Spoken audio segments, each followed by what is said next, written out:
अस्सलाम वालेकुम बच्चों। उम्मीद है कि आप सब खैरियत से होंगे। आज हमने अपना उर्दू कायदा सफ़ा नंबर 7 पर पढ़ाई करनी है। ठीक है,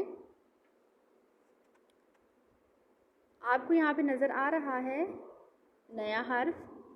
जैसे कि नया तो नहीं कह सकते, आपने यहाँ इसको क्लास प्ले ग्रुप में पढ़ा हुआ है। ठीक है, तो आपने इस हर्फ को पहचानना है। ये कौन सा हर्फ है? हर्फ से। कौन सा हर्फ है ये? हर्फ से। और हर्फ से के ऊपर कितने नुक्ते हैं, कितने निकात हैं? 3। ठीक है, आपने कैसे पहचान करनी है हर्फ से की? इसके ऊपर 3 निकात होते हैं। ठीक है, और हर्फ से की आधी शक्ल भी आपको नज़र आ रही है। अब इससे कहता है, से क्या कहता, क्या है? से कहता है से कहता है स। अभी स से ज़ख़ीरा अल्फाज से के कौन कौन से हैं, आइए पढ़ते हैं। स सरवत, स सरवत, स साबुत, स साबुत, स सम्मर, स सम्मर, स सम्रा, स सम्रा।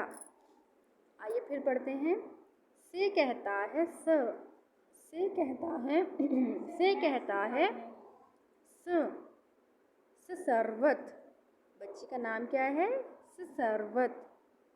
स साबुत, साबुत, साबुत देखिए अनार है और वो एक कटा हुआ अनार है और एक साबुत है। साबुत मतलब कि वो उसको अभी काटा नहीं है, साबुत। स समर, समर आपको पता है, हम लोग जब बहुत से फ्रूट को, बहुत से फल को हम लोग क्या कहते हैं? समर कहते हैं। स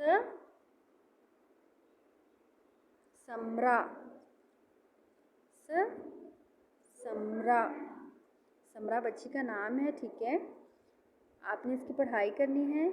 आपको कोई भी मुश्किल हो आप मुझसे पूछ सकते हैं। ठीक है, अपना बहुत ज़्यादा ख्याल रखिएगा। अल्लाह हाफिज़।